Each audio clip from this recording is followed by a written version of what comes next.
ഇറാന്റെ പാർലമെന്റായ മജ്ലിസിൽ നടത്തിയ പ്രസംഗത്തിലാണ് ഖാലിബാഫ് അമേരിക്കയ്ക്ക് കർശനമായി താക്കീത് നൽകിയത്. അമേരിക്കയുടെ ഒരു മൈൻ സ്വീപ്പർ കപ്പൽ ഹോർമൂസ് കടലിടുക്കിലേക്ക് നീങ്ങുന്നു എന്ന വാർത്തകൾക്കിടയിലാണ് ഈ പ്രതികരണം.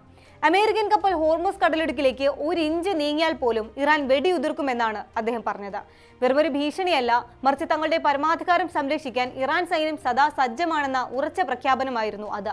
തങ്ങളുടെ സമുദ്രാതിർത്തിയിൽ ഇറാൻ വിന്യസിച്ചിരിക്കുന്ന അദൃശ്യമായ പ്രതിരോധ സംവിധാനങ്ങൾ സംരക്ഷിക്കാനുള്ള ഉറച്ച നിലപാടും അദ്ദേഹത്തിന്റെ വാക്കുകളിലുണ്ടായിരുന്നു. ഹോർമൂസ് കടലിടുക്കിന്റെ സുരക്ഷ തങ്ങളുടെ ഉത്തരവാദിത്തമാണെന്നും അതിൽ വിദേശ ഇടപെടലുകൾ അനുവദിക്കില്ല എന്നും അദ്ദേഹം ആവർത്തിച്ചു.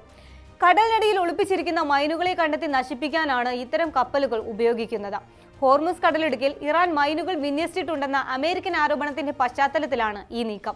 എന്നാൽ സമാധാനപരമായ കപ്പൽ ഗതാഗതത്തെ തടസ്സപ്പെടുത്താൻ അമേരിക്ക ഇത്തരം കപ്പലുകൾ ഉപയോഗിച്ച് രഹസ്യ നീക്കങ്ങൾ നടത്തുന്നു എന്നാണ് ഇറാന്റെ ആരോപണം.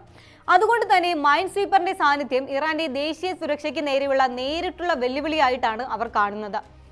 പേർഷ്യൻ ഗൾഫിനെയും ഒമാൻ ഉൾക്കടലിനെയും ബന്ധിപ്പിക്കുന്ന ഹോർമൂസ് പാതയിലൂടെയാണ് ലോകത്തിലെ ആകെ ക്രൂഡ് ഓയിൽ വിതരണത്തിന്റെ ഏകദേശം 20 മുതൽ 30% വരെ കടന്നുപോകുന്നത്. Saudi Arabia, UAE, Kuwait, Iraq തുടങ്ങിയ രാജ്യങ്ങളിൽ നിന്നുള്ള എണ്ണക്കപ്പലുകൾക്ക് ഈ പാത അത്യന്താപേക്ഷിതമാണ്. ഇവിടെ ഒരു ചെറിയ സംഘർഷം ഉണ്ടായാൽ പോലും ആഗോള എണ്ണവില കുതിച്ചുയരും.